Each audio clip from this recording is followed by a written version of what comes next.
Okey cikgu, terlebih dahulu saya perkenalkan diri saya terlebih dahulu. Saya seperti yang tertera, nama saya Mat Nakaim bin Mat Nangin, Pegawai Pengurusan Praktikum, pegawai paling besar di IPG Kampus Ipoh. Besar bukan kerana grade ataupun pangkat, tapi besar kerana saiz. Sejak saya berada di IPG Kampus Ipoh, saya masih kekal memegang takhta pegawai paling besar sehingga hari ini sudah 8 tahun. Saya dalam orang kata apa, dalam proses untuk menurunkan berat badan. Kita doakan yang terbaik ya cikgu, sebab sekarang ni macam-macam penyakit. Okey cikgu, petang ni untuk soal saya nak santai sikit cikgu, sebab kita dah penat sebelah pagi mengajar cikgu. Petang ni kira macam bahasa mudahnya kita kalau boleh tak nak lah terlalu, orang kata apa, stres gitu. Sebab hari ni macam-macam penyakit dan penyebab kematian pun macam-macam. Kadang-kadang kita tak sangka-sangka ya. Macam kawan saya, sahabat saya baru-baru ni uh, meninggal secara tiba-tiba. Sehari sebelum dia meninggal tu dia demam. Ya, bukan kerana sakit jantung ke apa ke. Ya, sangat mengejutkan lah ya cikgu. Jadi jagalah kesihatan ni cikgu. Saya juga teringat kepada mantan ketua unit praktikum IPG Kampus Ipoh yang sebelum ini, iaitu Allahyarham Cik Norizman, yang mana hari ni datang kerja sembang pumpang-pumpang, kita nak bekerja esok nak buat apa hari ni, taklimat apa-apa semua. Esok pagi dapat berita kata dia dah meninggal. Jadi kita jangan terlalu stres cikgu. Santai-santai je cikgu ya. Kalau ada apa-apa soalan dalam taklimat saya, cikgu boleh suarakan. Kalau cikgu type dalam chat box, saya lambat sikit lah untuk respon. Sebab nak kontrol 2-3 benda kat sini. Okey. Tapi cikgu, hari ni taklimat saya berkenaan tuntutan guru pembimbing. Uh, Mula-mula taklimat cerita pasal duit. Orang kata, ya, kita kena cerita apa yang hak pada cikgu untuk cikgu tuntut. Kita tak nak simpan-simpan, kita tak nak apa orang kata apa. Oh benda ni apa, PJ lain cerita tak. Kita nak cerita bahawa ini adalah hak cikgu, cikgu boleh tuntut. Kalau cikgu tak nak tuntut pun, kami tak boleh kata apa. Memang soalan lazim biasa datang daripada para pelajar kami. Encik, guru pembimbing saya tak nak buat tuntutan. Saya pun tak kata apalah, tapi saya ada bagi tahu para pelajar, kalau korang rasa nak menghargai jasa baik guru, korang boleh isikan borang bagi pihak cikgu Tapi kita faham kadang-kadang borang, bila kita nak kemukakan tuntutan ni, maklumat yang diperlukan sangat sulit je cikgu. Saya kadang-kadang, yalah, prosedur tuntutan kewangan ni, dia terlalu rigid. Kadang-kadang susah nak bertolak ansur. Kadang-kadang berperang dulu dengan unit kewangan, barulah dia orang akan beri sedikit kelonggaran kepada kita. Okey cikgu. Bebel pula saya petang Okey, kita teruskan. Saya juga sediakan video rujukan. Saya mempunyai channel YouTube saya sendiri dan cikgu-cikgu bolehlah slide ni, cikgu yang risau, nanti nak di akhir praktikum saya akan bekalkan kepada cikgu-cikgu Jadi adalah video cerita yang sama juga, tapi dengan lagi hari ni saya cerita live. Kalau rasa cikgu nak tengok rakaman nanti, bolehlah klik pada video tersebut ataupun boleh cari di channel saya. Masih channel saya menggunakan nama saya, Nakaim Nangin. Boleh carilah type tuntutan lawan khas guru pembimbing edisi revisi sebab ada beberapa perkara yang baru yang kita ikut tentang perkembangan daripada unit kewangan dan juga pekeliling pemendaraan yang sedang berkuat kuasa. Okey, apakah dokumen yang diperlukan? Okay. Kita perlukan 5 dokumen ni cikgu. Yang pertama, borang tuntutan elah khas guru pembimbing. Borang ni cikgu yang susah hati. Kita ada 2 cara untuk serahkan pada cikgu. Yang pertama, kita letak dalam e-tube. E-tube ni ialah tapak informasi unit praktikum. Kita sediakan satu one stop center untuk pelajar, pensyarah dan juga guru pembimbing. Jadi nanti saya akan salurkan pautan e-tube ni. Cikgu boleh save bookmark. Bahasa dia. Nanti kalau ada apa-apa berkeliling, saya akan salurkan lah, kami di unit praktikal akan salurkan di situ. Termasuklah borang tuntutan yang khas guru pembimbing. Kami juga salurkan borang ni dalam bentuk Word ya cikgu. Jadi cikgu boleh terus type. Cikgu pun boleh kalau rasa perlu boleh minta para pelajar kami untuk mengisikan borang ni lah bagi pihak cikgu. Okey. Dokumen kedua, satu salinan surat lantikan guru pembimbing JPN Perak. Okey. Sebabkan kumpulan pelajar ini adalah merata seluruh Malaysia, jadi bukan JPN Perak saja cikgu. Maksudnya kita akan hantar senarai cikgu kepada setiap JPN yang cikgu berada, dan kita akan mohon mana JPN yang biasa berurusan dengan PJK Persipoh, dia akan reply lah. Tapi ada juga beberapa JPN, saya tak nak sebut nama, saya tak nak sebut JPN mana yang surat saya dipandang sepi. Maksudnya permintaan kami ni ibarat lalat hinggap di hidung dihalau lalu pergi. Biasa macam tu lah.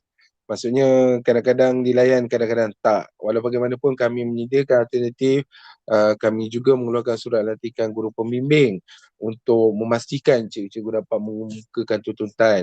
Syarat ini adalah dikeluarkan oleh unit kewangan berdasarkan kita punya cara pembayaran. Dokumen itu adalah mestilah dokumen perlu ada surat lantikan. Jadi cikgu-cikgu yang susah hati, saya akan sediakan surat lantikan uh, daripada IPG Kampus Ipoh. Dan kemudiannya kalau bonus dapat daripada JPN, boleh juga dilampirkan ya. Okey, tak ada masalah. Okey, kemudian satu salinan muka hadapan bank. Ni masalah cikgu. Sebab sekarang ni bank dah terlalu canggih. Buku bank pun dah tak ada. Kalau cikgu-cikgu ada simpan lagi buku bank, cikgu-cikgu boleh letak kat muzium cikgu-cikgu. Ini bahasa barang apa, barang rare, barang prasejarah bahasanya katanya. Pasal apa, buku bank dah pupus dah sekarang cikgu. Kalau cikgu masih menyimpan, simpanlah elok-elok je cikgu. Kalau ada boleh gunakan, kalau tak ada kita terima. Apa-apa juga dokumen yang mesti ada 3 perkara ni, mesti ada nombor akaun cikgu, nama cikgu dan juga nombor kad pengenalan cikgu. Okey, bank ni, akaun bank ni cikgu, mestilah akaun bank gaji cikgu. Okey, akaun bank gaji. Okey cikgu, ada juga masalah, ni sebab kebetulan cerita pasal akaun bank gaji. Kalau cikgu pernah menukar bank gaji, contohnya macam dulu cikgu gaji bank Cap Rimau, tiba-tiba cikgu tukar gaji bank Cap Sotong. Mungkin akan ada masalah apabila mengemukakan tuntutan kalau dalam ada satu sistem, sebab sistem pembayaran sistem pembayaran gaji dan juga sistem pembayaran tuntutan adalah dua sistem yang berbeza, tetapi mempunyai satu pengkalan data yang sama. Okey, ada kemaskini yang dilakukan oleh pihak PPD dan juga JPN terhadap semua sistem yang ada dalam sistem kewangan, tapi saya tak pasti adakah di sekolah cikgu, PT cikgu dah lakukan perkara ni. Selalunya akaun, kalau cikgu tukar akaun bank gaji tu biasanya akaun gaji confirm lah dia akan tukar dalam sistem pembayaran gaji. Tapi ada beberapa sistem yang mungkin terlepas pandang. Ini tak apa cikgu. Kalau cikgu rasa cikgu pernah tukar bank gaji, cikgu boleh WhatsApp saya dan saya akan bagi tahulah apakah nama sistem tu ya. Tak silap saya IGF Mas. Nak sebut pun susah ya, IGF Mas. Dalam ini sistem pembayaran, kalau akaun gaji tu tak tally, maksudnya dulu cikgu Cap Rimau, akaun gaji apa dalam sistem pembayaran gaji Cap Sotong, maka kita memang tak boleh buat pembayaran lah ya cikgu. Tapi jangan risau cikgu, bukan bermakna kami menafikan hak cikgu. Hak cikgu masih ada. Cikgu boleh maklumkan pada saya, nanti saya akan cuba uruskan dengan unit kewangan ya. Okey, dan kemudian kita perlukan satu salinan kad pengenalan dan juga satu salinan slip gaji semasa. Okey cikgu, pelajar kita akan tamat pada 1 September, 31 Ogos, 1 September. Maka slip gaji yang cikgu perlu lampirkan ialah slip gaji pada bulan Ogos. Cikgu jangan hantar Julai, Takut nanti kan tak valid pula cikgu. Okey, berkenaan dengan surat lantikan guru pembimbing. Surat lantikan guru pembimbing ni bila kita dah siap, dah dapatkan semua nama cikgu, nombor kad pengenalan cikgu, sekolah cikgu, kita akan buat surat tu proper dan kita akan letakkan dalam eTube dan saya akan maklumkan pada pelajar dan memang saya akan minta pelajar cetak satu salinan untuk cikgu dan satu salinan untuk pihak sekolah. Itu memang saya selalu cakap lah. Dan kalau cikgu rasa-rasa dah nak ujung-ujung praktikum tu rasa-rasa macam tak dapat lagi ni, cikgu tanyalah pada pelajar. Mungkin para pelajar kita ialah dalam kesibukan nak melaksanakan tugas sebagai pelajar dan juga tugas sebagai guru dalam masa yang sama. Agak mencabarlah cikgu sebab yalah, pelajar yang ada COS Contract of Service ni, kita faham pelajar ni lebih tersepit daripada pelajar aliran perdana kita. Tapi walau bagaimanapun, jangan risau cikgu. Selagi praktikum belum berakhir, segala maklumat kita akan salurkan untuk cikgu-cikgu semualah. Okey, dan kemudian semua salinan, namanya salinan, cikgu-cikgu, semua salinan perlu disahkan oleh guru besar. Okay, kalau guru besar tak ada, cikgu boleh minta PK1, PK1 tak ada, boleh minta PK-HEM, PK-HEM tak ada, boleh minta PK-KO, PK-KO tak ada, boleh minta PK nikah khas, kalau tak ada, PK penyerpetang, kalau tak ada juga, mana-mana cikgu yang menjalankan tugas sebagai guru besar. Dan jika surat tu,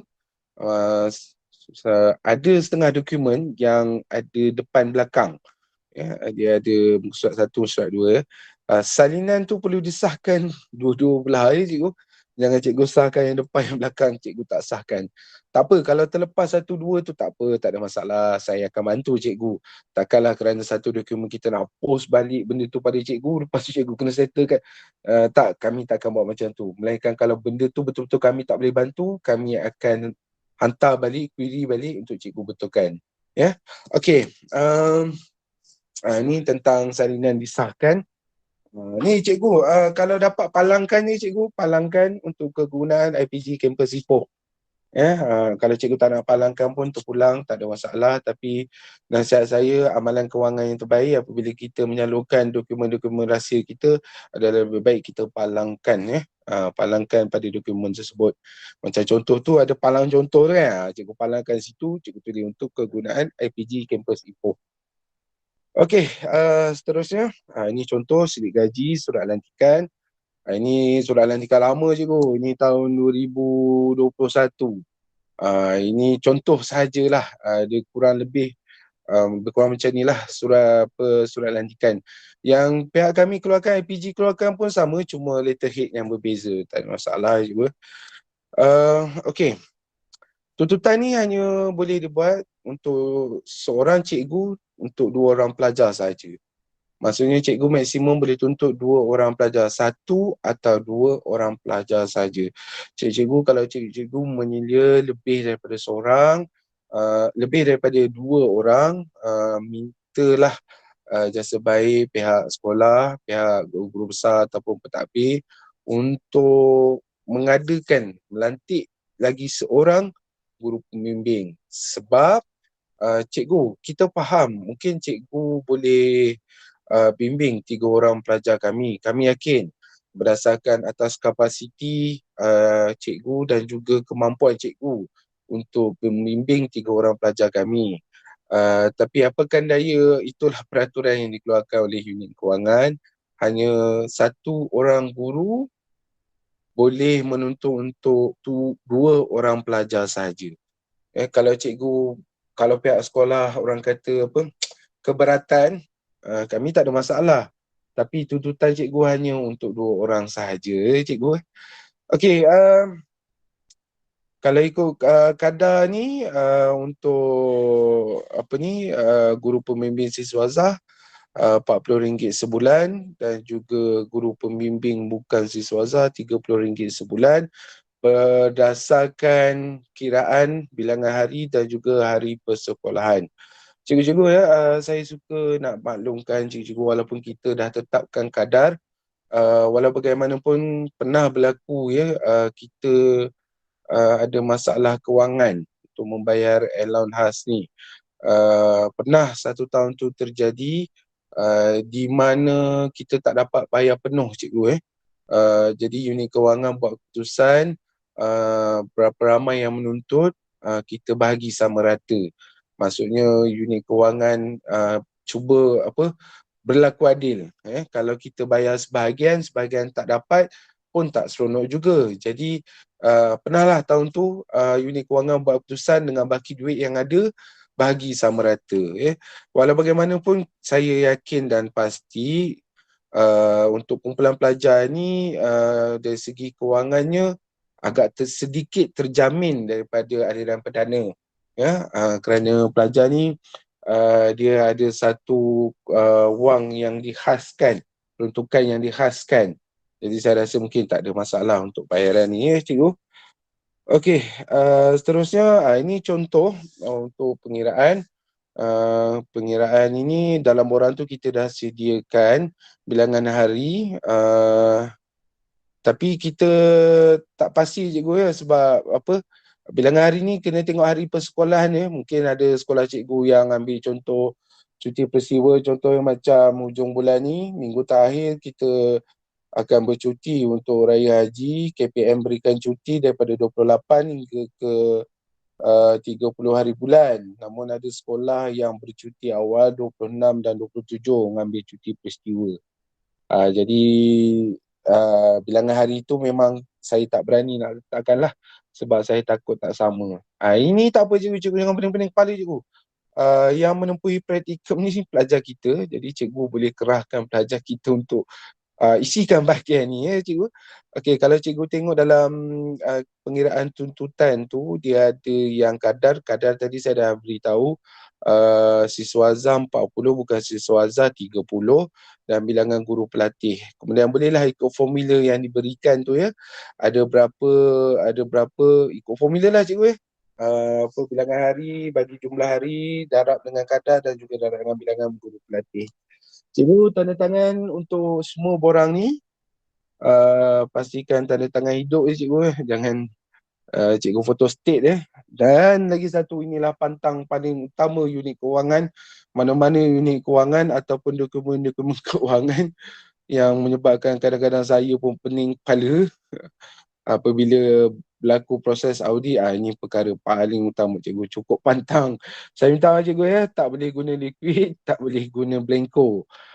Jadi dua alat ni saya harap cikgu boleh simpanlah masa cikgu isi borang tuntutan jangan gunakan cikgu setitis liquid tumpah ataupun jatuh di atas kertas borang tuntutan, maka borang tuntutan tu tak boleh digunakan.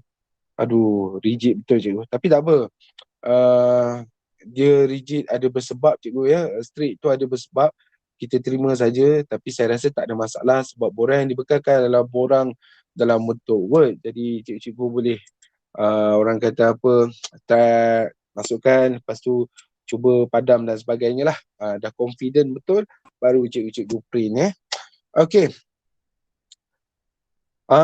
Yang ni cikgu, yang ni kita abaikan. Kita dah taklimatkan kepada pelajar ada dokumen yang perlu dihantar selepas tamat praktikum, termasuklah dokumen borang PR1, guru pembimbing, borang-borang kehadiran, rumusan kehadiran, dan juga borang PR1, borang pensyarah penyelia.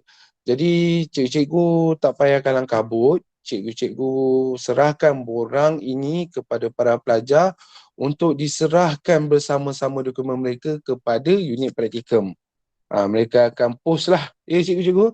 Dan kalau boleh cikgu-cikgu, sebelum cikgu buat penghantaran, saya minta jasa baik cikgu-cikgu untuk buat salinan lah.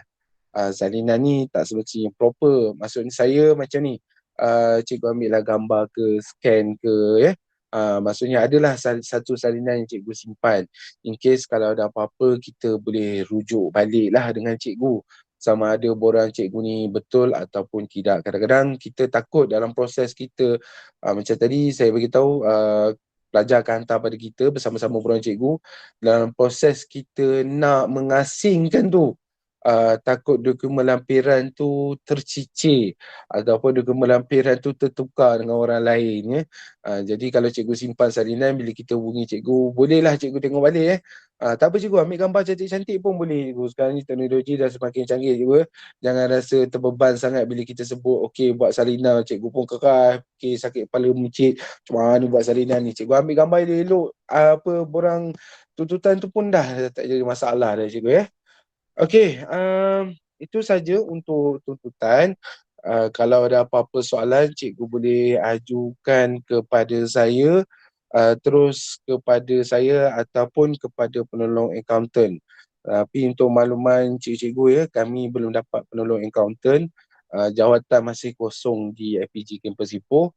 Cikgu-cikgu boleh buat hebahan lah, kok mana tahu ada penolong accountant di area-area cikgu daripada jabatan-jabatan lain yang nak balik ke Perak. IPG Kampus Ipoh ada kekosongan ya. Boleh telefon terus ke pejabat pentadbiran ya, untuk kita urusan untuk tukaran suka sama suka ke atau macam mana ke, tu boleh hebah-hebahkan lah. Okey, itu nombor telefon utama 05-533-1311. Itu nombor telefon utama, minta sambungkan kepada unit kewangan. Nanti pegawai di unit kewangan akan tolong membantu cikgu ya. Kalau tak dapat, cikgu-cikgu boleh tanya saya. Saya letakkan di ruangan chat box nombor telefon saya. Boleh simpan cikgu, save. Jangan tak save cikgu kalau ada apa-apa masalah. Terutamanya masalah yang cikgu, apa saja masalah lah cikgu. Tapi masalah kewangan, minta maaf lah cikgu. Kalau cikgu adukan pada saya masalah kewangan cikgu, memang saya tak dapat tolong lah cikgu. Okay. Ya, ada apa tadi, siapa yang mengangkat tangan tadi, saya tak dan menengok nama. Ada apa-apa soalan? Tak ada. Okey, cikgu-cikgu, saya suka nak kongsikan pautan untuk cikgu-cikgu sertai WhatsApp grup guru pembimbing cikgu-cikgu boleh join melalui link yang saya dah letakkan dalam ruangan chat box Okey, habis taklimat untuk bahagian pertama. Kita teruskan dengan bahagian kedua, iaitu garis panduan praktikum PDPP yang akan disampaikan sendiri oleh Ketua Unit Praktikum Puan Dato' Nadia binti Samsudin. Puan dah ready ke Puan? InsyaAllah dah ready. Okay. Saya serahkan sesi taklimat ini kepada Puan Dato' untuk meneruskan taklimat pada petang ini. Silakan Puan. Bismillahirrahmanirrahim. Assalamualaikum warahmatullahi wabarakatuh dan salam sejahtera. Sekejap ya, ada berlaku kesilapan teknikal sikit kat sini.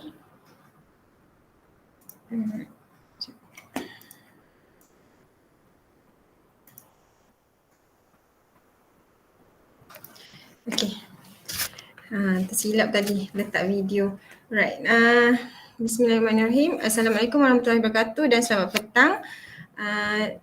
Saya ucapkan kepada semua cikgu-cikgu, guru-guru pembimbing yang datang untuk taklimat pada petang ini bersama unit praktikum IPG Kampus Ipoh.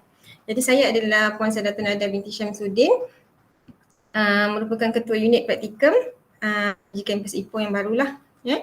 Okey, jadi untuk pelaksanaan praktikum PDPP kali ini, ya, kita akan memberikan taklimat berkaitan dengan garis panduan dan berkaitan dengan proses pelaksanaannya lah, ya, proses pelaksanaan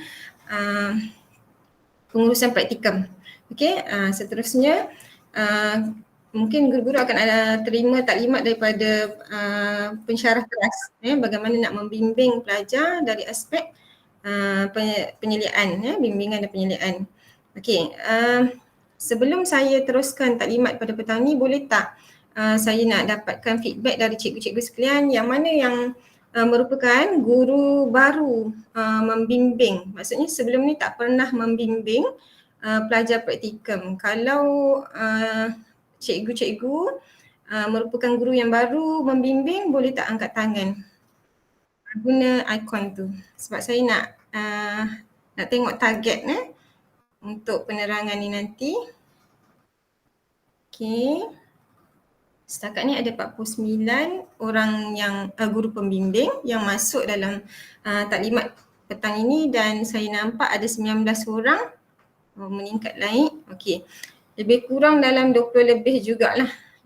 Okey, 20 lebih juga, maknanya separuh daripada peserta taklimat petang ni merupakan guru yang baru membimbing, dan separuh lagi mungkin dah biasa untuk membimbing dan pernah membimbing pelajar praktikum. Okey, jadi hari ni untuk membimbing pelajar praktikum ni, cikgu-cikgu sebenarnya tertakluk kepada garis panduan pelaksanaan amalan profesional yang IPG dah tetapkan. Jadi tujuan utama taklimat petang ni saya nak terangkan bagaimana bagaimana garis panduan itu dilaksanakan. Nak terangkan apa kandungan garis panduan dan macam mana kita nak melaksanakan garis panduan tersebut lah. Mengikut maksudnya pelaksanaan praktikum mengikut pada garis panduan. Okey, jadi saya share skrin saya.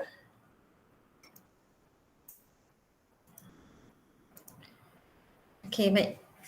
Okey, untuk taklimat petang ni garis panduan praktikum ataupun amalan profesional bagi pelajar PDPP ambilan Oktober 2022, saya ambil daripada garis panduan yang berkuat kuasa mulai ambilan Jun 2020.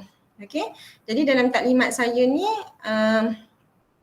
saya akan bugarkan, saya akan tunjukkan isi kandungan buku ni lah, isi kandungan buku ni mengikut kepada sasaran, maknanya fokus pada praktikum dan guru pembimbing. Okey, tapi saya akan juga selitkan sedikit mengenai teori-teori dan juga mengenai bagaimana tanggungjawab pensyarah dan tanggungjawab pensyarah, supaya cikgu-cikgu pun tahu. Okey. Okey, ini buku yang saya rujuk. Okey, jadi garis panduan PDPP ni menyatakan bahawa buku ni ataupun garis panduan ni sepatutnya menjadi rujukan guru pembimbing juga. Jadi sebab itulah kenapa saya perlu terangkan kepada cikgu-cikgu. Okey, seterusnya ini bermula kuat kuasa ambilan Jun 2022, tapi pelajar sekarang ni adalah ambilan Jun 2022. Jadi masih berkuat kuasa menggunakan buku ini. Okey, dalam buku ni teori dia pelaksanaan amalan profesional dalam IPG mengikut kepada rajah ni, kerangka proses ini, di mana guru-guru pelatih dia akan dibentuk melalui teori dan praktis, dan kemudian dia akan membuat integrasi, mendapatkan integrasi teori dan praktis ini dan membentuk satu ilmu binaan dan inovasi bagi melahirkan guru ataupun graduan pendidikan yang mempunyai jiwa pendidik ni lah, barulah kita boleh menghasilkan guru yang profesional. Okey, jadi dia ada fasa-fasa ataupun track yang perlu pelajar-pelajar ikuti. Okey, seterusnya yang ini adalah lingkaran amalan profesional. Okey, jadi guru-guru pelatih ni dia akan mula dengan melihat kepada memulakan aktiviti sebagai seorang guru ni melalui pemerhatian dulu, kemudian daripada teori dan dia praktikkan dan membuat inovasi dan seterusnya dia membentuk menjadi seorang guru yang kompeten. Okey, dalam pelaksanaan amalan profesional ni kita menggunakan strategi pemantapan pelaksanaan berikut, iaitu pertama kita ambil pendekatan nexus teori dan kemudian kita melaksanakan praktikum bertema. Okey, praktikum bertema ni nanti saya akan terangkan dengan lebih jelas. Okey, kita ada pemantapan penilaian praktikum, dan kemudian pembangunan sistem pementoran berstruktur dan membangunkan e-praktikum. Okey, jadi e-praktikum ni masih lagi dalam proses pilot test. Okey, dalam pelaksanaan praktikum ini, penggunaan nexus teori ini, kita menggunakan kolaboratif tiga penjuru ini. Jadi sebagai pengukuhan terhadap nexus teori kita. Okey, jadi kita perlukan sokongan daripada pensyarah, guru pembimbing untuk membantu pelajar. Semuanya berada dalam lingkaran untuk membentuk amalan profesional perguruan. Okey, jadi kenapa nexus teori itu penting? Sebab tujuan dia nak merapatkan jurang di antara teori yang pelajar belajar dan dia nak mempraktikkan teori tersebut. Maknanya bukan sekadar mereka belajar teori tetapi dia mengaplikasikan teori itu. Okey, tak semua teori yang dipelajari akan diaplikasikan. Dia kena mengikut situasi. Sebab itu pelajar perlu mengalami satu proses pembelajaran di sekolah melalui praktikum. Dia kena praktis dan membuat refleksi di dalamnya supaya mereka tahu teori mana yang sesuai untuk diaplikasikan. Okey, seterusnya ni kerangka konsep. Okey, dalam amalan pedagogi ni kita ada refleksi, pengajaran mikro makro, pengajaran berasaskan pengalaman dan kita mengikut kepada amalan pedagogi terkini. So ada teori daripada IPG, praktikalnya di sekolah di mana kita bergantung kepada pementoran juga dan e-praktikal menyokong kepada keseluruhan proses ini. Okey. Seterusnya, yang ini apa tu praktikum? Cikgu-cikgu pun tahu tujuan praktikum ni adalah untuk memberi latihan kepada guru pelatih IPG supaya mereka tahu bagaimana mempraktikkan pengetahuan dan kemahiran serta nilai keguruan pada situasi yang sebenar. Jadi yang ini ada praktikum ni adalah komponen wajib lah sebagai seorang guru. Mereka wajib sebagai seorang graduan guru, mereka wajib memenuhi komponen yang ada dalam amalan profesional iaitu PBS, praktikum dan internship.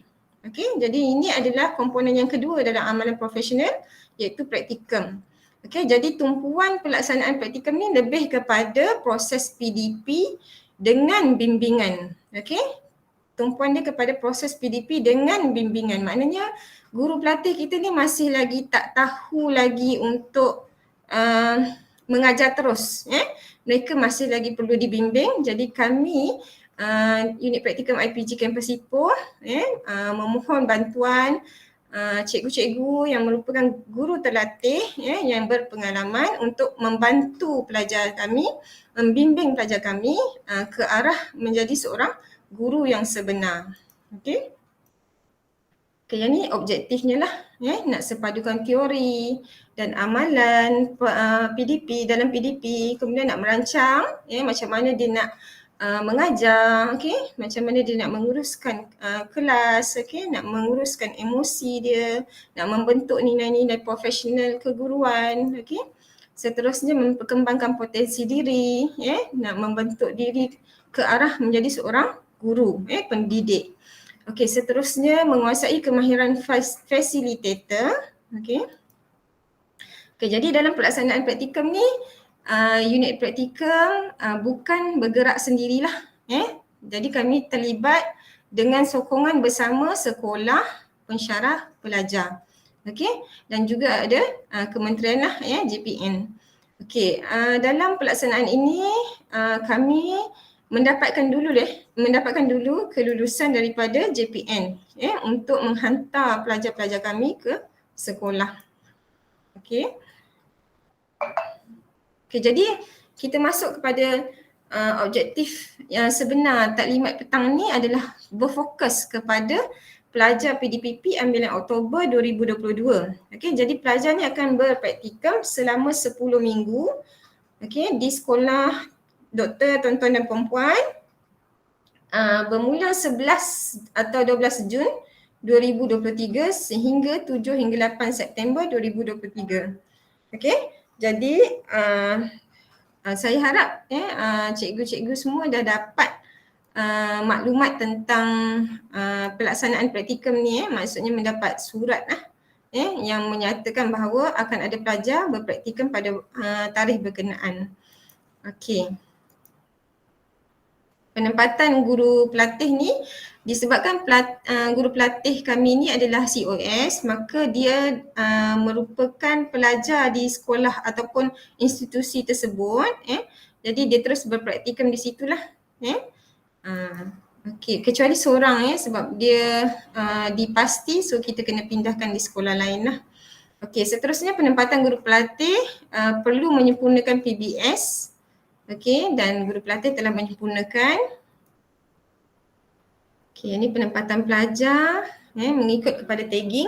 Okey, kita tempatkan pelajar ikut kepada tagging dan memenuhi kepada subjek yang dia kena ajar lah, teras dia tu. Okey, kemudian bilangan waktu mengajar. Okey, yang ini cikgu-cikgu kena ambil perhatian lah. Sebab pelajar PDPP ni memang merupakan pelajar guru sebenar di sekolah. Kan, guru sementara kan. Okey. Jadi cikgu-cikgu dengan bantuan cikgu-cikgu kami mohon supaya cikgu-cikgu tengok dia punya jadual waktu lah. Dalam waktu minimum dan maksimumnya hanya 8 hingga 12 waktu seminggu. Kenapa? Sebab pelajar ni bukan hanya mengajar tapi dia perlu ada tugas-tugas dia lah, memenuhi kepada keperluan yang telah ditetapkan dalam MK, maksudnya maklumat kursus pelajar. Okey, jadi pelajar ni dia ada time belajar dia, student learning time. Okey, jadi bila kena penuhi student learning time tu, jadual waktu tu mesti kena sesuai. Okey, jadi kalaulah pelajar tu dia lebih daripada waktu yang telah ditetapkan, maka kami mohon cikgu maklumkan kepada pentadbir dan kami juga ada nyatakan kepada pelajar untuk maklumkan kepada pentadbir supaya mengurangkan jadual waktu tu.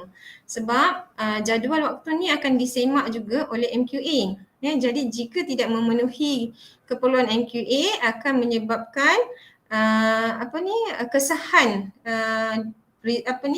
program pelajar tu diragui lah. Okey, akan ada query di situ.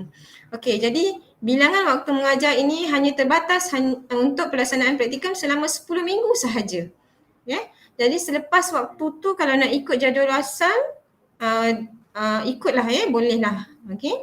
Jadi kemudian yang kedua adalah berkaitan dengan bidang yang perlu diajar, dia mesti berfokus kepada bidang teras pelajar itu sahaja. Okey. Dan pengajaran berpasangan pelajar perlu laksanakan sekurang-kurangnya 2 kali. Jadi cikgu-cikgu boleh pantau pelajar ni minggu pertama tu dia dah buat dah pengajaran berpasangan. Okey. Waktu mengajar selain daripada yang dinyatakan adalah tertakluk kepada pihak sekolah. Okey.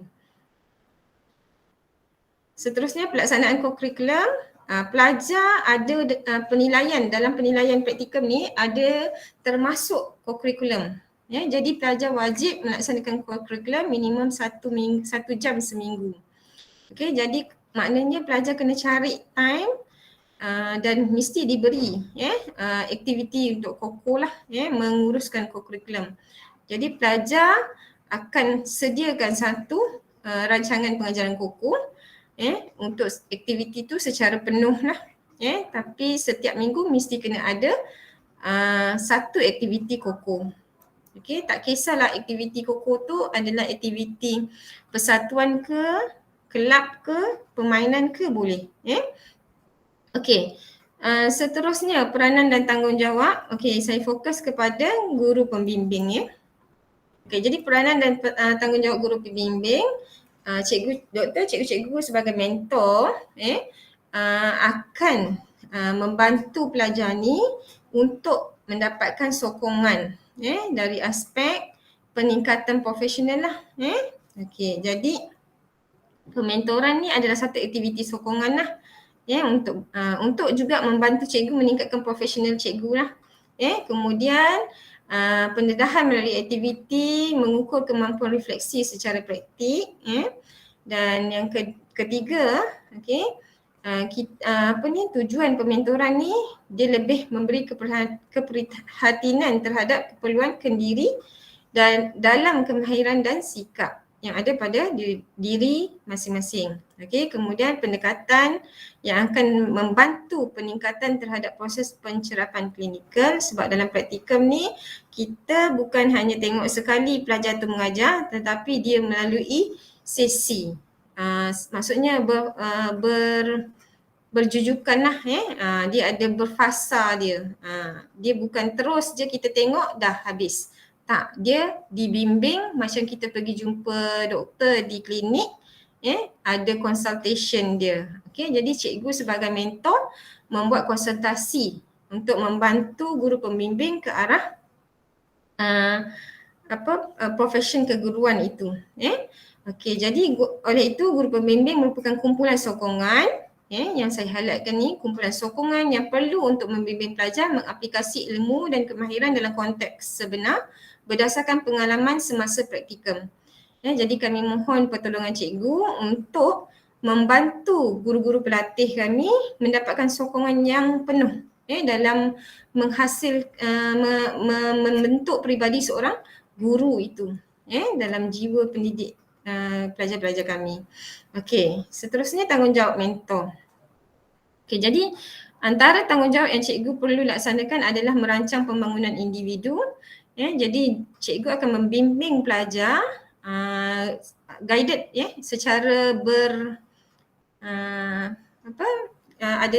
ada kita ada borang dia jadi cikgu boleh bimbing pelajar mengikut kepada ketetapan yang kita dah tetapkan yang telah gariskan dalam garis panduan. Bimbingan dia yang bersesuaian diperlukan daripada guru pembimbing bagi tujuan membina pengalaman dan meningkatkan ilmu serta kemahiran pelajar. Jadi cikgu bukan hanya membimbing dari aspek ilmu tetapi kemahiran dan juga mungkin daripada aspek emosi lah. Kemudian pementoran dan maklum balas. Okey. Jadi cikgu akan berperanan sebagai guru secara aktif memantau kemajuan dan prestasi guru pelatih kami. Jadi antaranya waktu refleksi, cikgu mungkin boleh gunakan untuk membangunkan mendapat maklum balas daripada pelajar tentang pengajaran mereka dan membangunkan potensi pengajaran mereka itulah. Okey, seterusnya penasihat strategi kerjaya. Okey, cikgu juga sebagai pembimbing secara umum yang berkaitan dengan peluang yang ada dalam organisasi dan latar belakang kerjaya. Okey, macam mana nak menjadi seorang guru yang cemerlang. Okey, mungkin cikgu merupakan seorang guru cemerlang, cikgu mungkin boleh guide pelajar tu, okey nanti bila kamu dah bekerja, dah tempuh dalam pekerjaan, kamu mesti bersedia dari aspek apa-apa, filing ke, dari aspek kemahiran ke, so kat mana poin-poin dia nak kena tingkatkan, kat mana dia nak cari ruang-ruang peningkatan kerjaya sebagai seorang guru, bukan guru biasa, mungkin menjadi seorang guru luar biasa yang lebih bermakna kepada masyarakat semua.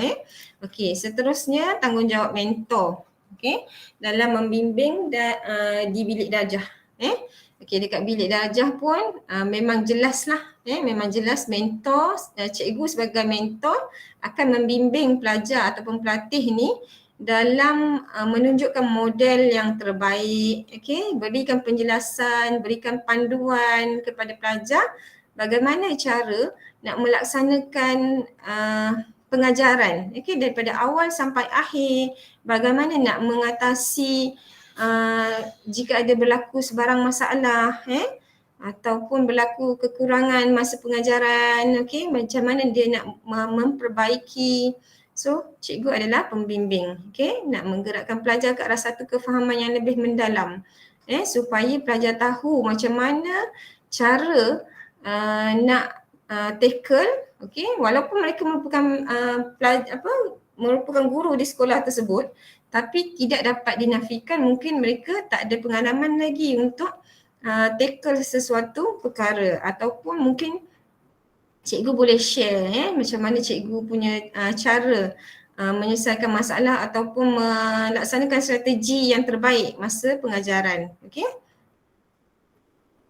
Seterusnya sebagai pemudasyara dan pengantara. Okey, cikgu juga sebagai membantu kepada guru pelatih kami membimbing ke arah hala tuju dan membantu pelajar mengetahui tentang tanggungjawab sebagai seorang guru. Contohnya katakan pelajar nak kena buat aktiviti ataupun projek, so dia tahu macam mana dia nak pergi, jadi cikgu bantu dia sebagai pengantara ataupun pemudasyara terhadap melaksanakan aktiviti tersebut.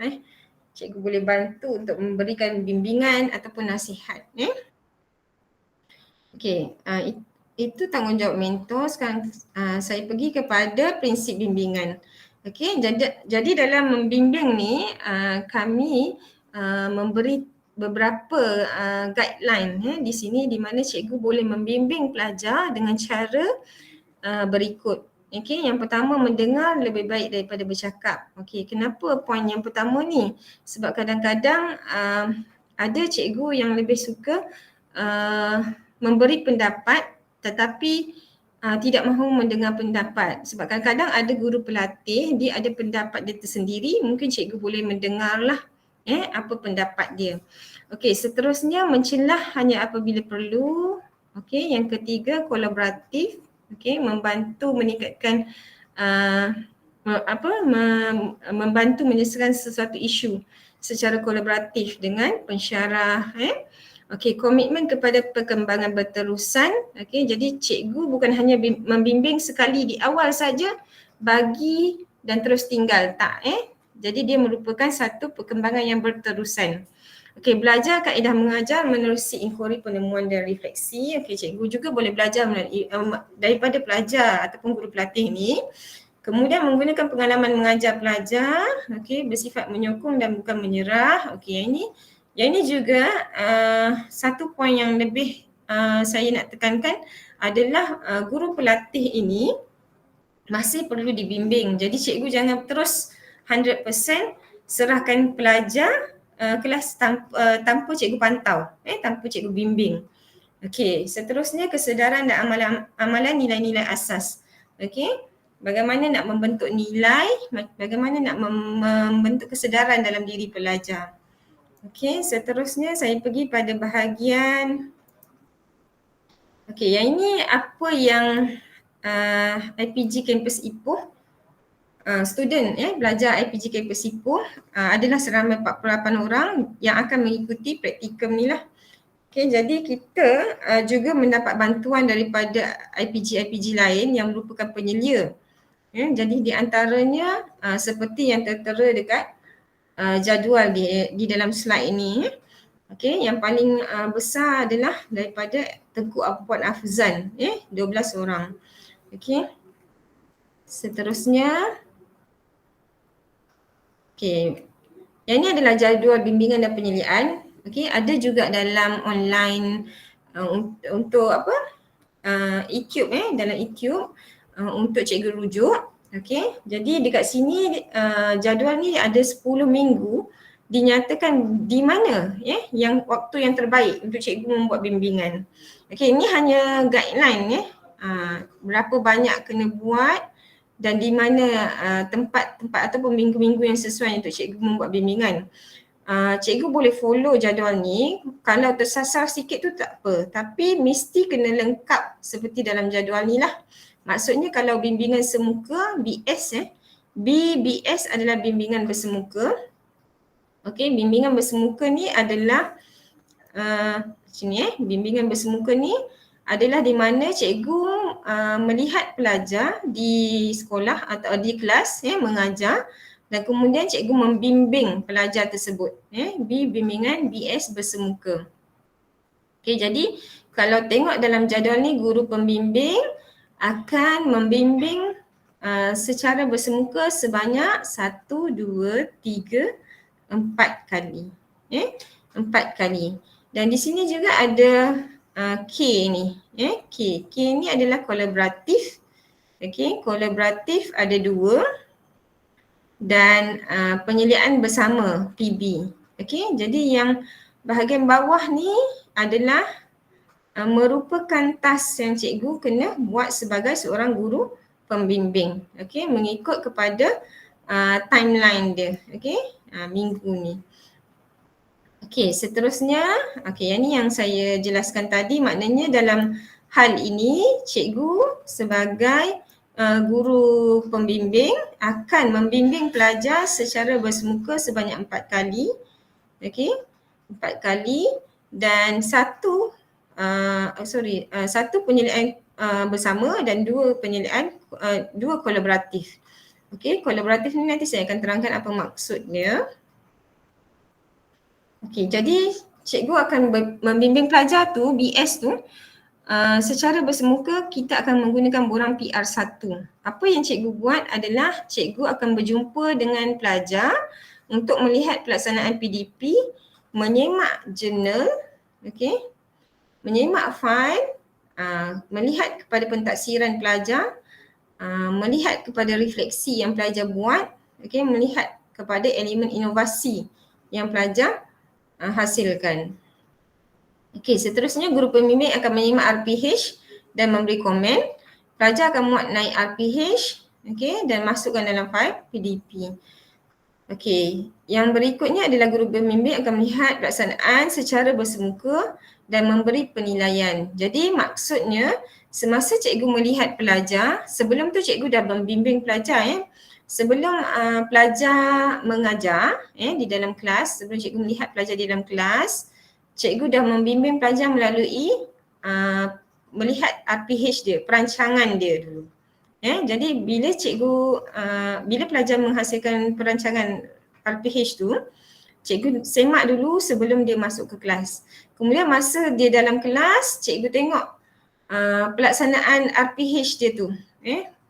Adakah mengikut kepada apa yang dirancang. Okey, dan kemudian cikgu akan isi borang PR1. Okey, borang ni adalah borang skala sahaja. Borang skala je, dia tak ada skor. Okey, jadi skala 1 hingga 5 untuk menunjukkan kesetujuan terhadap item-item yang diberikan di dalam borang yang tersebutlah. Nanti saya akan tunjukkan bagaimana rupa borangnya. Okey, kemudian cikgu juga perlu melaksanakan penyelidikan bersama. Okey, penyelidikan bersama dilaksanakan secara bersemuka dengan pensyarah, pensyarah penyelia dan dilaksanakan di hujung waktu praktikum lah, minggu akhir. Jadi pensyarah penyelia dan guru pembimbing akan melihat PDP dan memberi markah. Okey, yang beri markah ni adalah pensyarah penyelia tapi melalui cara berbincang dengan guru pembimbing. Okey, jadi masa hari cikgu lihat pelajar tu mengajar, cikgu akan bersama-sama dengan guru pensyarah penyelia melihat di belakang, okey, dan kemudian memberikan markah.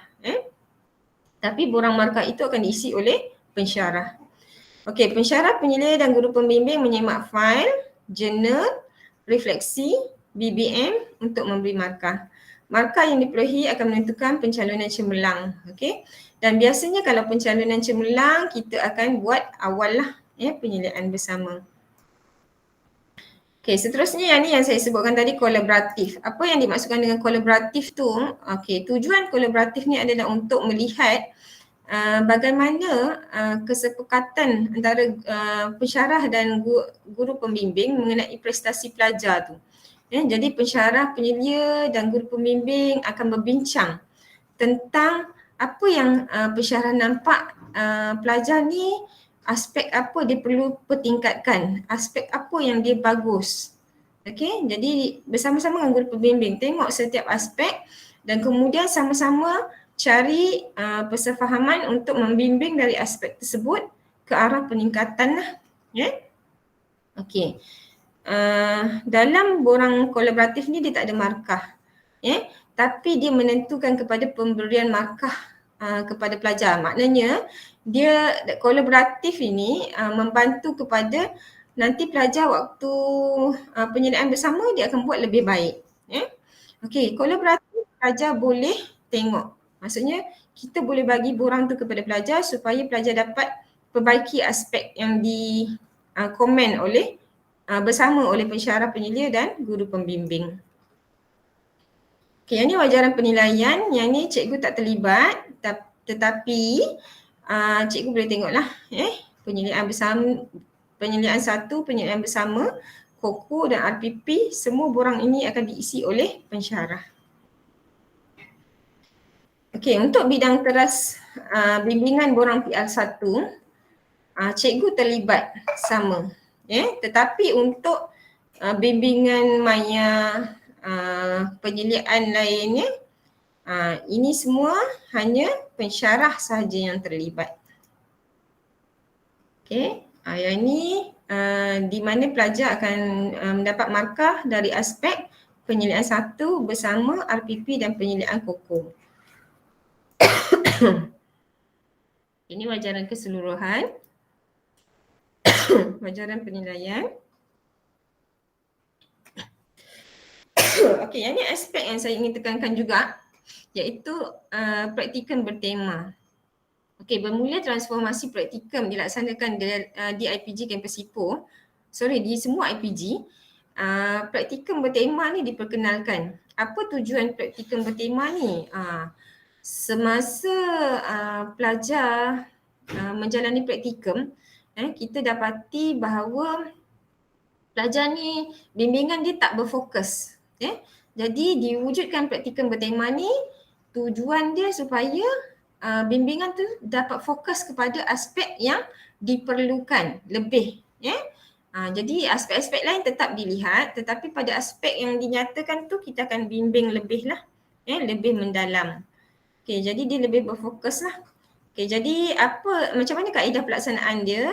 Perbincangan bersama pelajar, maknanya cikgu dan pelajar akan berbincang, apa aspek yang lemah masa dia nak mengajar. Okey, dia nak bimbing dari aspek nak dibimbing dari aspek apa. So dia nyatakan dalam RPH tu dan dia bersetuju memilih satu tema dan fokus tu, maka guru pembimbing akan buat bimbingan secara menyeluruh, tetapi fokus tu guru pembimbing tengok kepada tema dia. Contohnya, ni komponen-komponen tema. Masa perancangan, masa pelaksanaan, masa amalan pedagogi masa kini, kemahiran insaniah, refleksi. So 5 komponen tema ni boleh dibimbing. Macam perancangan, nak tengok dari aspek pengenalan, permulaan set induksi. Pelajar rasa macam dia nak cikgu ataupun guru pembimbing ataupun pensyarah dia bimbing dia dari aspek set induksi, sebab dia rasa macam dia lemah dari aspek tu. So dia tulis fokus dia tu. Jadi cikgu akan lebih fokus kat situ untuk cikgu bimbing lebih. Yang lain kena tengok juga. Pelaksanaan semua kena tengok juga. Pelaksanaan, lepas tu amalan pedagogi masa kini kena tengok juga. Tetapi fokus lebih kepada set induksi tu lah. Ini dari aspek perancangan, pelaksanaan. Yang ni amalan pedagogi masa kini. Saya tunjukkan contoh RPH lah. Nanti supaya cikgu nampak macam apa yang saya maksudkan sebagai fokus bimbingan bertema tu. Yang ni contoh RPH pelajar. RPH pelajar memang kena tulis lengkap. Sebab pelajar ni dalam latihan. So dia kena tulis dengan lengkap lah. Jadi butiran pengajaran ni, sekarang mungkin cikgu lebih lebih mudah kan, dah tak ada kriteria kejayaan, tetapi kita masih tekankan lagi pelajar kita untuk menulis. Untuk menulis ni sebab kita nak mengajar pelajar macam mana nak membentuk pengajaran melalui kriteria ataupun ciri-ciri yang ada kat situ, butiran-butiran yang ada. Yang ini antara butiran yang ada. Kemudian kalau cikgu tengok pada bahagian bawah ni, selepas butiran, dia ada aspek bimbingan guru. Ada aspek bimbingan guru. Yang inilah praktikum bertema punya point dia. Dekat sini aspek bimbingan guru maksudnya guru pelatih memerlukan bimbingan yang berfokus pada aspek apa. Ada 5 tadi dan pelajar ni memilih perancangan untuk set induksi. So cikgu akan fokus bimbingan ni lebih. Jadi cikgu mungkin boleh memberikan teori-teori tentang set induksi lebih kepada pelajar ataupun memberikan contoh-contoh set induksi kepada pelajar masa membimbing tu. Okey. Kemudian elemen bimbingan, okey, yang ni kemahiran insaniah, dia nak tengok elemen dari aspek kemahiran insaniah, pedagogi masa kini dan refleksi. Okey. Okey, jadi penulisan RPH ni semua sama seperti biasa, tetapi cikgu mungkin lebih berfokus kepada set induksi sebab pelajar dah gariskan kepada set induksi lah.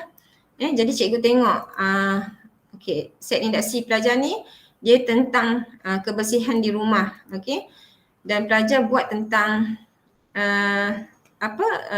pelaksanaan aktiviti pengajaran dia ni, kalau cikgu rasa macam ada yang tak menarik ataupun tak sesuai untuk dijadikan set induksi, cikgu boleh komen dekat sini lebih lah. Okey, yang lain ni cikgu tengok juga tapi secara surface. Okey, tengok juga aspek pelaksanaan ni, langkah 1, langkah 2, langkah 3, langkah 4, kemudian penutup ni, kemudian catatan refleksi ni semua cikgu tengok juga. Tetapi surface lah. Kemudian cikgu ulaslah di sini. Okey, cikgu ulaslah di sini. Okey.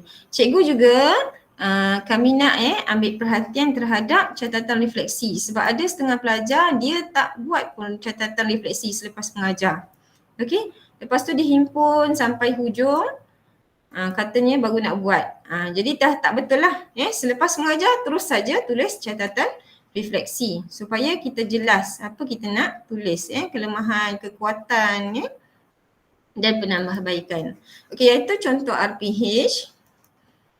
Seterusnya refleksi pertengahan praktikum. Okey, pelajar kami juga akan mengalami satu sesi penilaian berbentuk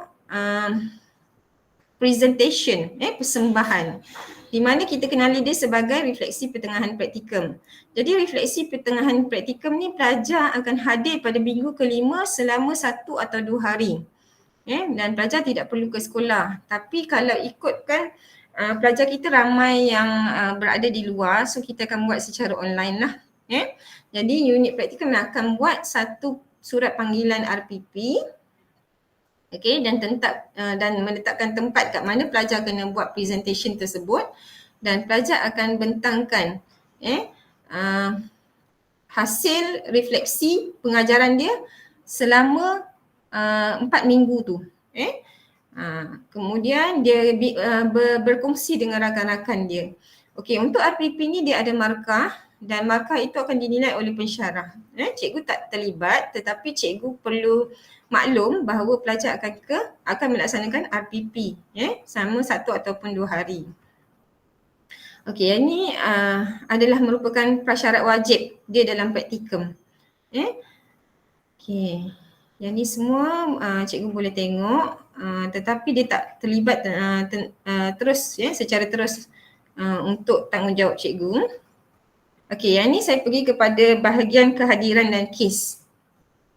Okey, ada je pelajar yang ada membuat masalah tentang kehadiran lah. Jadi kalau berlaku ada kes ataupun melanggar peraturan ataupun pelaksanaan garis panduan praktikum, cikgu kena maklumkan segera kepada unit praktikum. Maklumkan kepada pensyarah penyelia ataupun kepada unit praktikum. Okey, aduan boleh buat secara bertulis ataupun cikgu boleh maklumkan secara WhatsApp kepada kami. Kami akan kaji kes dan kemudian kami akan hantar retasan terhadap aduan tersebut. Okey, yang ini kalau tindakan pensyarah, dia akan bagi surat amaran dahulu. Okey, yang kedua tentang kehadiran lah. Selain kalau ada kes tentang tu, kehadiran pelajar wajib hadir. Kalau pelajar tak hadir, dia mesti ada sebab kenapa dia tak hadir, dan bukti tu mesti adalah bukti rasmi daripada klinik kesihatan kalau dia tidak sihat lah. Okey, yang ini adalah antara sebab-sebab yang membolehkan pelajar tidak hadir. Okey, tetapi kehadiran mesti penuh. Kalau kehadiran kurang, apa yang berlaku adalah pelajar mungkin perlu menggantikan ataupun melengkapkan praktikum, hari praktikum dan ataupun kalau lebih banyak dia tidak hadir, dia akan mengulang praktikum. Okey, yang ni bagi kes gagal penangguhan praktikum. Okey, seterusnya saya pergi kepada perkara yang penting iaitu borang berkaitan praktikum. Okey, 9 borang yang sepatutnya unit praktikum akan handle ya. Tetapi satu ni berfokus kepada guru pembimbing, iaitu borang yang kedua, borang PR1. Okey, jadi cikgu-cikgu hanya perlu mengisi borang PR1. Okey, contoh borang. Okey, ni contoh borang PR1. Borang PR1 bidang teras. Okey, jadi kat sini cikgu masukkanlah IPG campus, dan pelajar ini boleh minta pelajar lengkapkan. Okey, tarikh bila cikgu buat bimbingan tersebut, dan kemudian kat sini dia ada petunjuk tahap. Okey, jadi cikgu boleh bulatkan mengikut kepada tahap yang cikgu rasa sesuai masa pelajar tu buat masa cikgu buat bimbingan terhadap pelajar tersebut. Contohnya tahap 1 kalau ada banyak kelemahan. Okey, tahap 2 kalau kelemahan itu perlu diberi perhatian, tahap 3 sederhana, tahap 4 baik, tahap 5 cemerlang. Okey, jadi cikgu boleh tandakan di sini, bulatkan. Okey, borang ni kami bagi secara soft copy, cikgu boleh tanda secara digital ataupun cikgu nak cetak, cikgu tanda. Okey, terpulang kepada cikgu. Jadi apa komponen yang cikgu lihat? Yang pertama dari aspek perancangan. Okey, dari aspek perancangan tu cikgu tengok macam mana pelajar tu buat perancangan RPH dia. Okey, dari aspek hasil pembelajaran dia, penulisan dia, isi pembelajaran, set induksi sesuai tak dengan hasil pembelajaran tersebut. Okey, perkembangan pengajaran, adakah menggunakan strategi yang betul. Okey, jadi cikgu tanda kat sini tahap-tahapnya, bulat sahaja. Dan cikgu kena ulas lah. Okey, jadi unit praktikum bukan hanya sediakan borang, tetapi ada panduan dia, iaitu rubrik. Okey, jadi kalau cikgu tak tahulah nak tulis apa kat hujung ulasan ni, boleh copy je daripada rubrik tu. Daripada rubrik ni. Ambil contoh tahap 5. So cikgu copy je, cikgu letak dekat sini. Dengan borang ni dia hanya lengkap bila cikgu ulas. Kalau cikgu tanda tahap tapi tak ulas, dia tak lengkap. Sebab borang ni merupakan borang bimbingan. Borang bimbingan. Kalau cikgu tak ulas, macam mana pelatih tu, guru pelatih tu nak tahu aspek kelemahan dia nak perbaiki apa. So tunggu ulasan daripada cikgu lah. Kalau cikgu ada alasan ataupun ulasan sendiri, tak nak follow pada rubrik, boleh. Tetapi mestilah ada guided sikit lah daripada rubrik ni. Jangan kata tentang kalau cikgu komen tentang set induksi, dekat sini cikgu bagi markah tinggi tentang set induksi, tapi tak ada ulasan pun berkaitan dengan set induksi tersebut. Ataupun cikgu bagi lemah tentang set induksi, tak ada ulasan macam mana pelajar nak perbaiki daripada aspek apa set induksi tersebut. Okey, cakap verbal sahaja, tak bertulis dalam kertas, tak boleh, sebabnya MQA dia akan semak borang ni. Yang ini merupakan borang dalam garis panduan. Jadi MQA nak tengok betul tak ada proses bimbingan di situ. Ada pada buktinya ulasan ni lah. Okey, seterusnya bahagian amalan pedagogi masa kini, kemahiran insaniah, dan masuk pula bahagian pelaksanaan. Pelaksanaan pun sama macam perancangan. Sebab apa yang dirancang tu nanti akan dilaksanakan. Okey, jadi benda yang poin yang sama. Pelaksanaan, amalan pedagogi masa kini, kemahiran insaniah. Okey, dan untuk kemahiran insaniah ni cikgu pilih mana satu yang dia gunakan. Contohnya dia ada kemahiran komunikasi, cikgu pilih dan cikgu bagi ulasan tentang tahap untuk tu lah. Untuk kemahiran insaniah tu. Kalau dia tak guna pemikiran kritis, tak perlulah tanda. Okey, seterusnya, cikgu kena ingat kalau cikgu tengok kat sini, ada tanda tik tu. Maksudnya cikgu kena tik kotak yang cikgu pilih lah untuk cikgu ulas. Okey, seterusnya bahagian C adalah refleksi. Okey, yang ini cikgu akan tengok portfolio pelajar. Okey, portfolio pelajar. Kat mana portfolio pelajar ni? Pelajar akan sediakan portfolio secara maya. Ya. Dan dia ada di YouTube, nanti saya tunjukkan. Dan kemudian refleksi selepas PDP. Yang ni dalam RPH tadi. Okey, bahagian bawah ni. Okey. Seterusnya penulisan jurnal juga ada di dalam portfolio pelajar. Dan ni tema yang difokuskan, cikgu ambil daripada ni tadi. RPH ni tadi. Okey, ni tema yang difokuskan. Okey. Kemudian ulasan keseluruhan tentang tema ni lah. Cikgu buat dulu ulasan tentang tema yang difokuskan ni. Contoh tadi set induksi. So ulaskan tentang set induksi tu dengan lebih jelas lagi. Dan kemudian ulasan keseluruhan. Maksudnya keseluruhan pengajaran tu cikgu ulas. Okey. Yang ni tak ada dalam rubrik lah. Ulasan keseluruhan mesti cikgu tulis. Tak nak kosong. Dan tanda tangan pelajar, borang ni perlu diserahkan kepada pelajar dengan tanda tangan pelajar menunjukkan bahawa pelajar telah mendapat bimbingan daripada cikgu. Dan juga cikgu perlu tanda tangan di ruang tanda tangan pensyarah pembimbing. Pensyarah ataupun guru pembimbing. Okey, ini bahagian borang PR1. Okey, maklumat tambahan. Unit praktikal menyediakan satu tapak di mana kami nak berkomunikasi dengan 3 sasaran kami, stakeholder kami. Jadi kita mudahkan dengan menggunakan satu site lah, iaitu ETIUB 3.0. Jadi site ni cikgu boleh pergi kepada alamat yang berikut ataupun kalau cikgu Google IPG Campus Ipoh Anjung, dekat situ ada menu praktikum, cikgu boleh pergi kat menu tersebut. Okey, yang ni merupakan site tu. Okey. Jadi cikgu boleh pergi kepada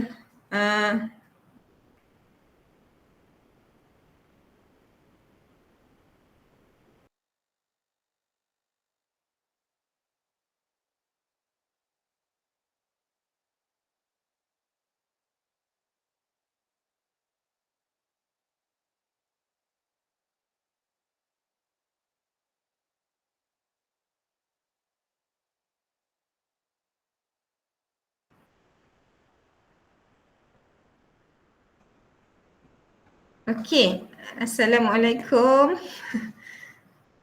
Saya tak sangka saya dah terkeluar rupanya. Okey, seronok sangat bercakap sampai terkeluar. Alright, kalau cikgu nak cari dekat Anjung IPG Campus Ipoh, cikgu boleh pergi dekat Google Cikgu type IPG Ipoh. Okay, IPG Ipoh. Okay, kat sini dia ada tulis Anjung. So cikgu pergi ke Anjung.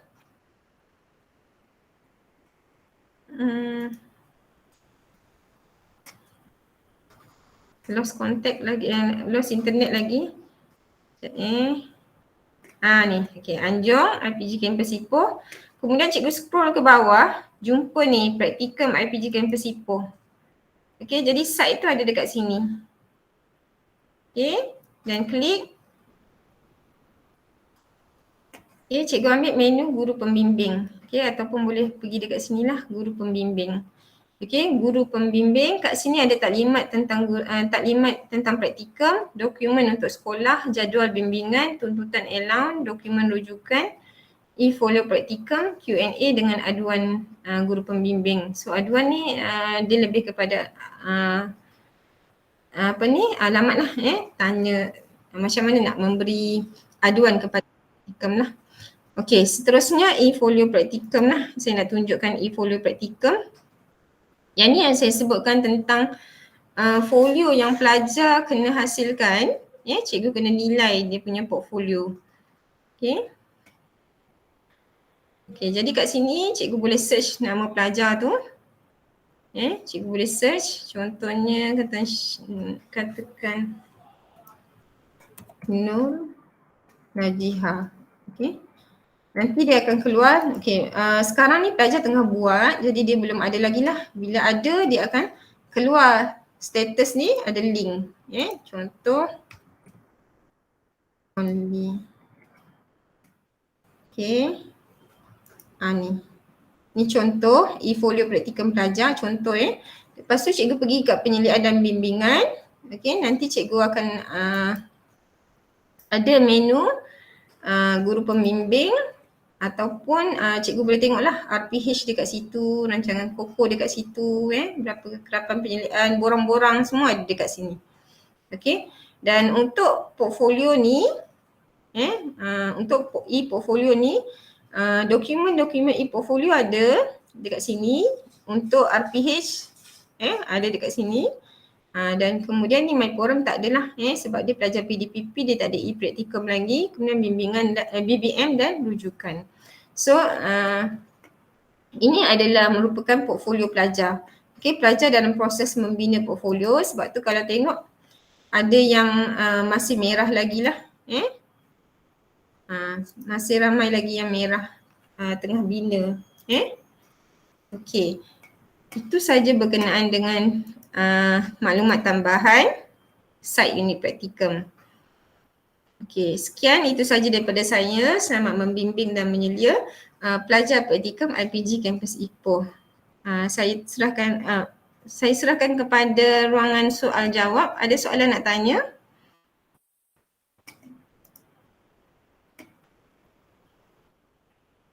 Ya cikgu.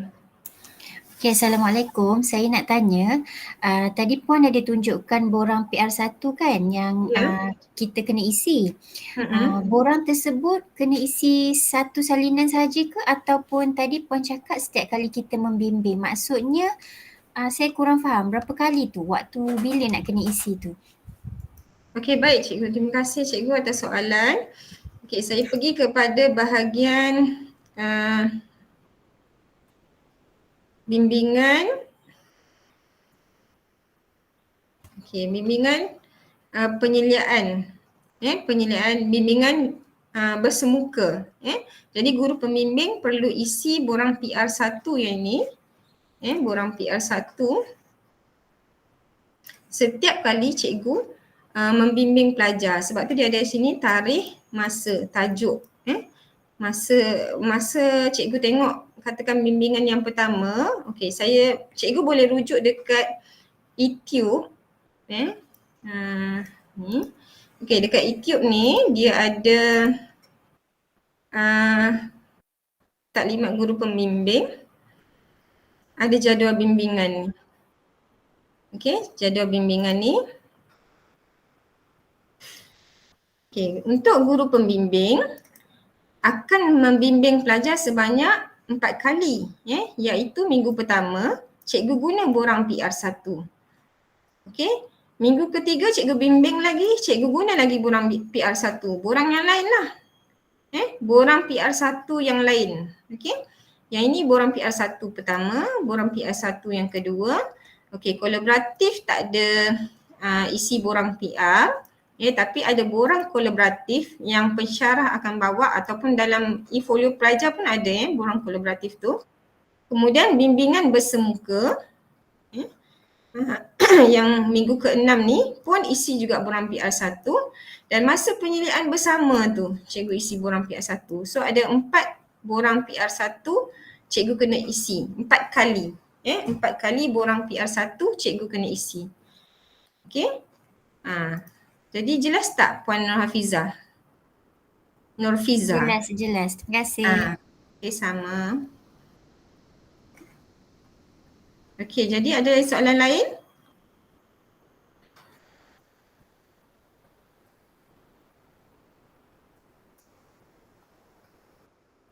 Ya, Cikgu Maya. Ya saya. Assalamualaikum. Waalaikumsalam. Saya nak tanya, masa awal-awal tadi ada dinyatakan tentang pengajaran berpasangan perlu dijalankan kurang-kurangnya 2 kali. Itu apa maksudnya? Okey, pengajaran berpasangan ni adalah pelajar dia akan bersama dengan rakan dia, rakan dia menilai dia mengajar. Macam tu. Maksudnya pelajar, guru pelatih ni mengajar tetapi kawan dia akan komen. Kawan dia akan komen apa dia punya aspek penambahbaikan dalam pengajaran dia. Dia belum lagi guru pembimbing tapi kawan dia yang komen. Jadi guru pelatih ni nanti dia tahulah siapa rakan yang dia akan pilih untuk komen pengajaran tu. Sebab mula-mula kita mulakan dengan peer teaching dulu. Maksudnya dia pembimbing rakan sebaya dulu. Macam tu. Barulah kita mula dengan guru pembimbing untuk membimbing pelajar tu. Maksudnya kalau katalah sekolah saya ada seorang je, dia nak ada juga ke peer teaching tu? Kalau seorang kalau dekat sekolah cikgu guru pelatih ni ada seorang je, dia kena buat juga. Jadi dia kena cari rakan-rakan lain lah untuk buat, sebab tujuan dia adalah untuk melihat macam mana aspek rakan tu melihat pelajar dia. Tapi peer teaching ni lebih kepada persediaan sebelum dibimbing oleh guru pembimbing. Dia sebaik-baiknya dengan rakan sendirilah, maknanya seangkatan belajar. Tapi kalau tak ada, dia cari je lah siapa-siapa kawan-kawan yang available dekat situ lah untuk membantu dia. Maksudnya kami hanya kena pastikan benda tu berlaku lah sebanyak 2 kali. Tapi dia mesti kena buat lah. Okay. Sebab dia ada dalam garis panduan kan. Okay, ada soalan dekat ruang chat. Puan, perlu isi borang kolaboratif, boleh tunjukkan sekali. Okay, borang kolaboratif. Okay, borang kolaboratif. Okay, saya tunjuk folio praktikal.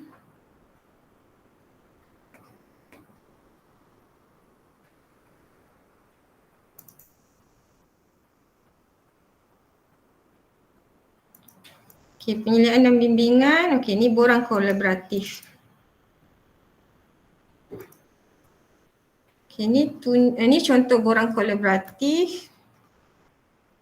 Okay, borang kolaboratif ni ada dalam portfolio pelajar.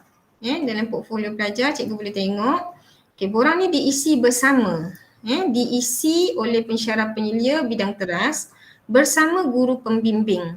Okay, diisi bersama. So dekat sini IPG maklumat umum pelajar tu.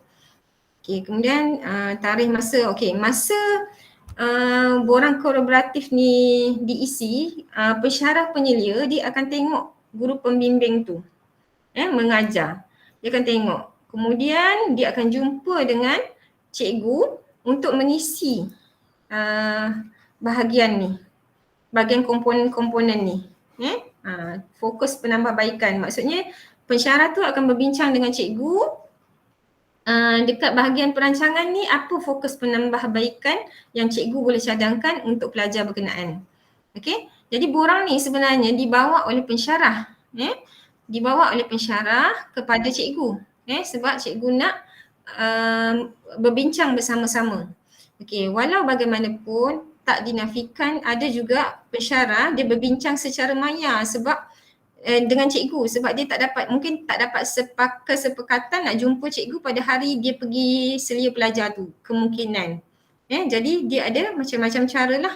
Cuma yang penting mesti ada sesi kolaboratif ni antara pensyarah pembimbing teras dengan guru pembimbing. Okey, mesti ada sesi ni, pensyarah penyelia teras dengan guru pembimbing. Ada sesi perbincangan ini. So perbincangan ini dicatatkan untuk penambahbaikan kepada pelajar ni. Bukan borang ni disimpan oleh pensyarah, tapi borang ni diberikan kepada pelajar supaya pelajar tahu dekat mana fokus penambahbaikan yang perlu ditingkatkan lah dalam aspek pengajaran dia tu. Okey, kemudian cikgu, pensyarah penyelia tanda tangan dulu, kemudian baru cikgu tanda tangan. Okey, tanda tangan bersamalah. Maksudnya tanda tangan bersama. Okey. Boleh tak?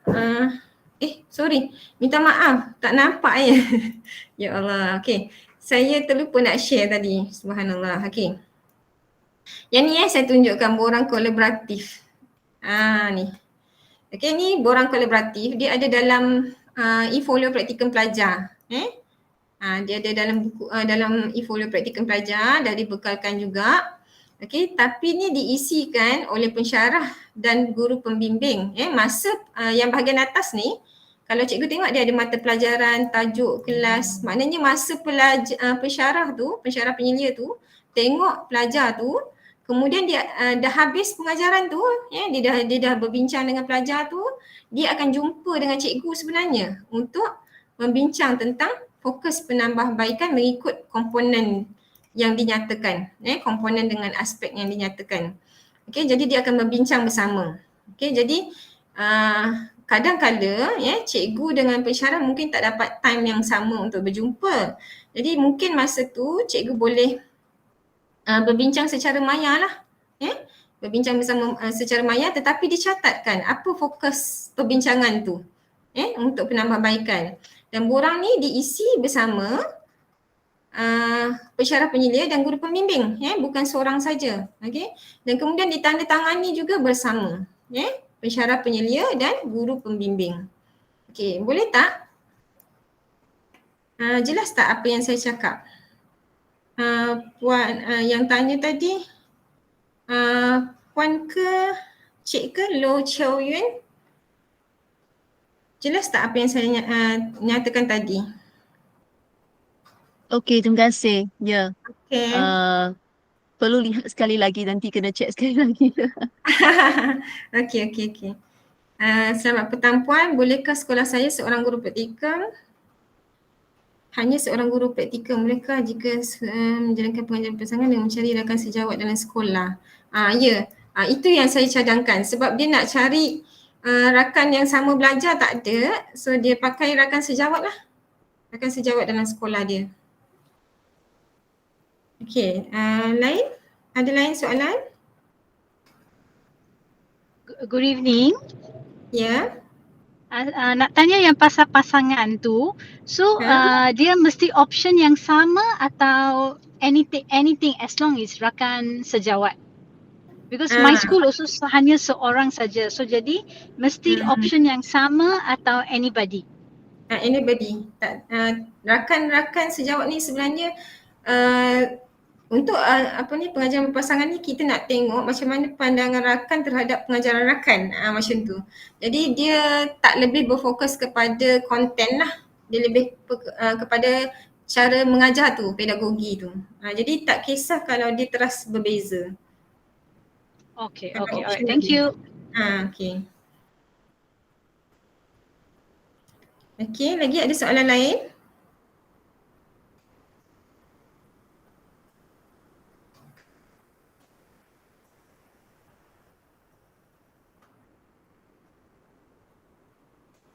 Okey, cikgu saya tunjukkan juga yang bahagian e-folio praktikum. Yang tadi tu adalah e-folio praktikum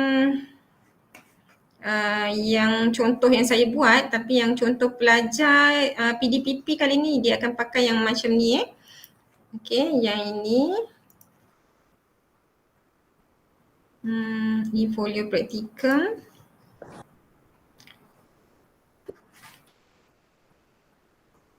Okay, version 3.0 dan pelajar PDPP dia akan pakai yang ni. Puan share screen Puan. Oh, kejap Sekejap saya share screen, sorry.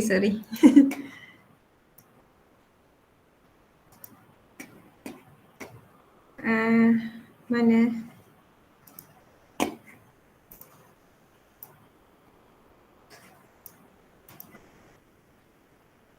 Okay, yang ni. Okay, yang ni e-folio praktikum yang pelajar akan pakai dan cikgu akan pergi kepada bolehlah tengok untuk semua ni e-portfolio mereka. Ni ada senarai semak kat sini. Senarai semak. Okay, cikgu boleh klik ikon tu dan cikgu tandakan lah senarai semak ni, sebab ni senarai semak ni disemak oleh pelajar, ditanda oleh pelajar dan guru pembimbing. Okay, cikgu boleh semak. Ada tak benda ni? Ada tak? Checklist lah. Ni checklist dia. Checklist dia. Kemudian konten-konten dia ada dekat bahagian bawah ni. Portfolio dia. Okay. Kemudian ERPH. Yang ni terus direct je lah kepada dia punya ni. Yang tadi tu ada menu-menu kecil. Yang ni terus direct kepada menu-menu dia. Dan ni ada senarai semak di sini. Senarai semak rekod persediaan mengajar. Okey, slide semak ada kat sini. Yang ni untuk pensyarah penyelia. Okey, seterusnya untuk penyeliaan dan bimbingan. Okey, cikgu boleh pergi ke sini untuk cikgu dapatkan borang-borang yang saya sebutkan tadi. Borang lawatan sosial tak, cikgu tak terlibat tapi pensyarah terlibat. Okey, borang PR1 ada dekat sini. Borang kolaboratif, okey. Borang bimbingan KOKO ada dekat sini. Bimbingan KOKO cikgu tak buat bimbingan, cuma pensyarah. Okey. Untuk jurnal, okey, jurnal ada dekat sini. Untuk RPH teras, okey, untuk RPH KOKO. So kat sini dia ada menu terus kepada konten pelajar sediakan tu. Jadi cikgu boleh terus direct lah, shortcut kat sini lah. Okey, jadi ni muka hadapan yang terkini lah e-folio praktikum pelajar. Kat sini ada juga jadual penyeliaan guru pembimbing. Okey. Okey, setakat ni itu sahaja dari saya. Jika cikgu tak ada soalan dah, maka saya serahkan ruang ini kepada Haji Nakai. Sekian, terima kasih.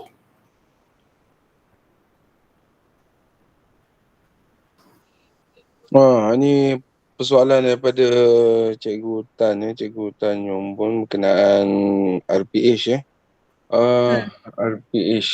Puan Sedatul nak jawab? Puan Sedatul jawab dulu Puan. Okey. Nanti saya jawab pun boleh.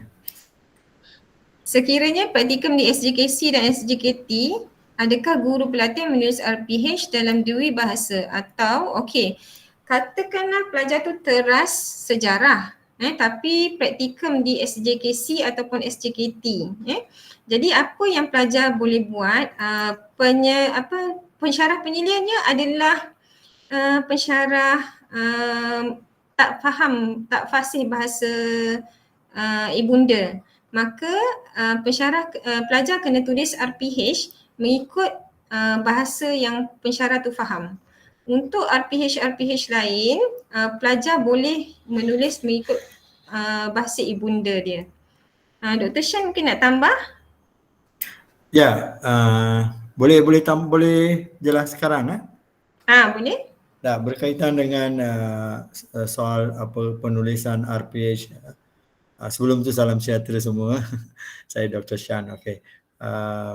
Berkaitan dengan penulisan RPH ni, kalau di sekolah SJKC biasanya kalau pensyarah yang perginya ialah pensyarah bukan dari aliran bahasa Cina, contohnya katalah pensyarah India atau pensyarah Melayu yang pergi, maka biasanya pelajar akan buat RPH dalam bahasa Melayu ketika pensyarah buat penyeliaan.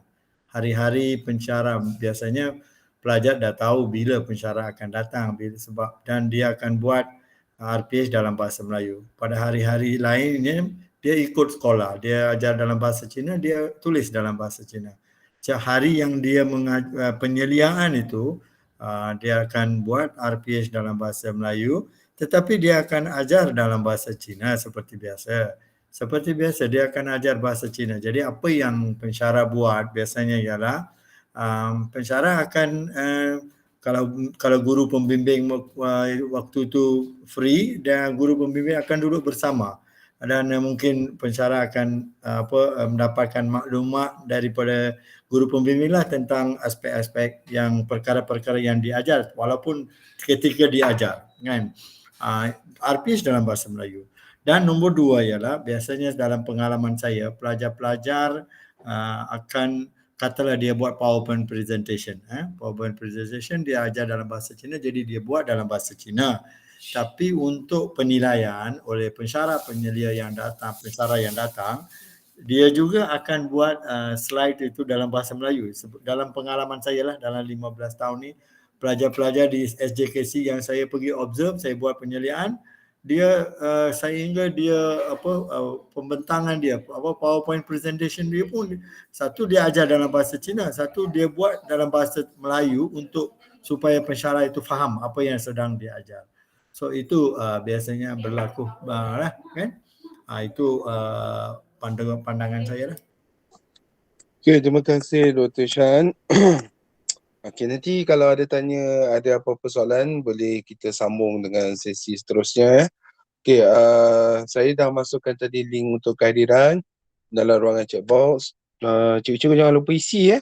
Okey, untuk cikgu-cikgu yang menyelia bidang trans TESOL, saya juga dah letakkan pautan di situ. Maka cikgu-cikgu bolehlah bergerak untuk ke pautan yang telah saya berikan. Ya, buat masa ni kita separate lah. Yang sejarah stay kat sini, yang TESOL boleh bergerak pada pautan yang saya telah berikan. Okey, sebentar ya, saya nak stop recording dulu.